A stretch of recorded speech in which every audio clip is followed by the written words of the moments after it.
In our last video, we talked about using ActiveInspire as a whiteboard. I'm going to go ahead and open up ActiveInspire again.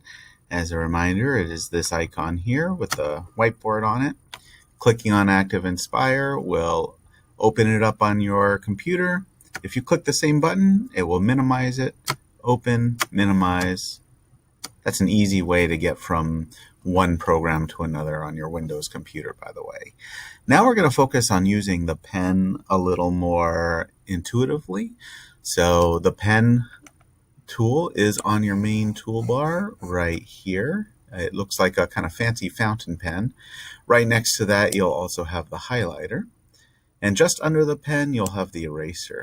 Now your tools might not be in the exact same order I have here, but these are the different icons, and what you're looking for, we call these the annotation tools, or the tools that you would use to annotate over your flip chart page. By choosing pen, you can just start writing. It's very simple. With the color palette up here on your toolbar, you can select a color and then just continue writing to change colors, just like so. Underneath that color palette, you'll see these 4 dots.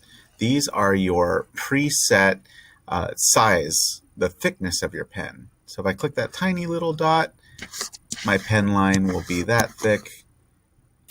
And if I click each dot after it, the thickness of my pen line will get a little bit larger.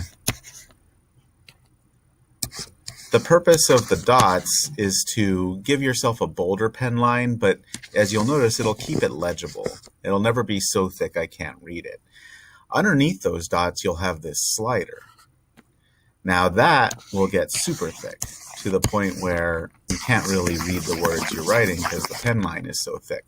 So if you're going to use the slider, that's normally because you're going to color in an area rather than try to write a word. If you want to have a thicker line, but you still want your kids to read what you're writing, go with the dots instead. So at this point, I'll choose a dot, I'll change the color of my pen mark, and I can write right over this area. So using the color palette and the different ways to change the thickness of your pen, you can start to use the pen in a variety of ways to sort and categorize information, make a list of things easier to read for your kids, help them separate information. It's a great way to use these things. If I wanted to have a clean page now, I could just hit the next page button right up here at the top of my toolbar, or I could just make the current page I'm on blank by hitting this button here, which looks like a white paper with the 2 arrows and a circle. That is called Reset Page. And by hitting the Reset Page button, that just will erase everything on a page and start from scratch. Again, I could use the pen to write. Now I'll just show the highlighter, which works just like the pen, except it's translucent, so you use it like a highlighter. You can change colors on the highlighter the same way as you can with the pen. And you could change thickness with the highlighter the same way as you can with the pen. So the highlighter works a lot like the pen. It's just you can see through the lines you're making.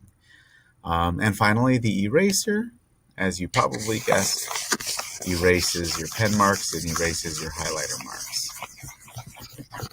The eraser only works on pen and highlighter. If you start using pictures and shapes, eraser will not erase those things. The eraser is only for pen and highlighter. And that's all we'll do in this video. In the next video, I'll start showing you how you can make this interactive by moving things around using the Select tool.